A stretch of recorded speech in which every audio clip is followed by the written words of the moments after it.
Hi guys, welcome to OG Cars, and in today's video we have our 1995 Mini Sprite, and we're just going to do a little talk over of some of our mini thoughts, because this is coming from obviously a channel where we normally deal with very quirky, out there things, and the Mini isn't really that out there because there's loads of them and they're almost like a mainstream classic, but they're very well loved, and we want to talk to you about why. So firstly, I suppose, why is it that the Mini is so popular? I mean, well, if you look at it, it's a very timeless, iconic design, and I always wanted a Mini, and obviously I could never afford one. I ended up buying a Panda and going off on that tangent, which obviously you can see throughout the channel as it progresses. We've just delved into other things, but I thought I had to try one of my childhood dream cars, which was the Mini. And is it all that it sort of like, you know, when I was younger, I would have thought of the Mini as like one of the best things ever. And is it one of the best things ever? Yes and no. Because it's a very nice car. I love driving it. But would I maybe pay as much for one as people are asking for them? Probably not. But let's look at a few things and look at a few pros and cons. And let's maybe get your thoughts in the comments as well. Because obviously this is all opinions. I can't say factually anything, this or that. But let's just talk about it and see what you guys think. So, firstly, is the Mini practical? Well, it seats up to 4 fairly comfortably. I've got to be fair to it, it's not actually that bad here in the front. So I've got pedals that are fairly well spaced out. I mean, they're much more spaced out than the Seicento are as well, because they are really close together. But the seats are actually quite comfortable, and I've got plenty of headroom as well. I'm about 5'11", 6 foot, and yeah, I've got loads of room up here, so that's absolutely fine. And you know, I don't feel like I'm going to be touching the person next to me too much unless I'm going for first gear very often. And you know, there's no creature comforts, there's no radio or anything, but I do have a heater that works and blows warm when it's warm. Don't really want it to right now. I wish it went cold, but that bit is actually the only bit that doesn't work on this car. It's stuck in warm mode, but when you open the side vents, it does blow on you quite well when you're driving along, so it does the job.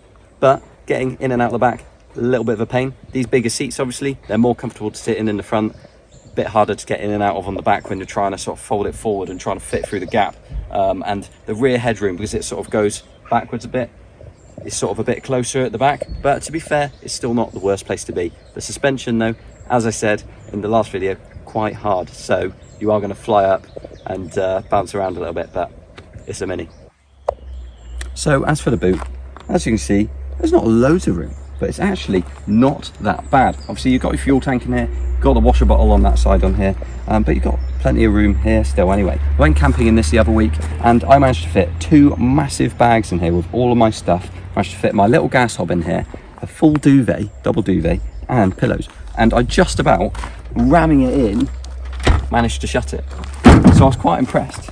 But, you know, practicality wise, obviously it's not going to carry as much as your conventional car. But as I say again, it is a Mini. So let's touch briefly upon reliability. I don't want to talk about it too much because this car's been quite nice to me and I don't want it to change. But this car has been quite reliable so far. It's done a fair few miles with me, and the work that the previous owner has done has mostly been sort of like rust repair and stuff, so it had like new front end sills and things like that. In terms of actual mechanical work, I think it had a head gasket in like 2018, and other than that I don't think it's had much. I think the rest has been, you know, really small, just little things like brake light switches and bulbs and stuff like that. So reliability wise, I think the SPI is a good place to be, especially if you keep the vacuum pipes in order. This did have the vacuum pipes replaced at the same time as the head gasket. The SPI can have those little issues with the vacuum pipes there, but the SPI is actually a really quite good system. It seems to work well. The MPIs I think are quite sought after as well, although the later cars do rust a little bit more. That's one thing we will mention to you. Rust is a Mini. So let's just touch on this. This is the 1275 engine, which is definitely the one to go for. I had a 1974 Mark III, and it was absolutely lovely, and I loved the sense of occasion, although it had a 1000 swapped engine. It was originally an 850, but I think it had a Metro 1000 in, and it was still really, really slow. But that may have just been the car, because I think it wasn't quite running maybe as optimally as it could. But it's 1275 SPI. It pulls well. it does decent MPG. The fuel tank's quite small, so you're always kind of fueling up, but at least you're getting good economy anyway. So now parts availability, amazing. You can get basically anything you want, almost. So that's good. Price wise, probably not so good. Obviously, everyone loves Mini, so the prices are gone. And with it, all the parts prices are gone as well. But that's just the way the Mini world is. So can you get the bits? Yes. Are they a bit more expensive? Yes, but at least you can get them. So let's touch on running costs. So fuel wise, you're going to use, I don't know, not too much, but obviously the tank is small, so you're going to go through a fair few stops, but the economy is good, so that's fine. In terms of tax, it's the same as any other band for pre whatever year it is, until it becomes tax and MOT exempt, which obviously for this being a 95 is a long way away. So that is what it is, but it's the lower band of the tax bracket, so that is what it is. In terms of MOT, it's pretty much just whatever the rust repairs are going to cost you. But you can try and keep on top of them. But yeah, the insurance isn't too bad either, fairly cheap, so that's ideal.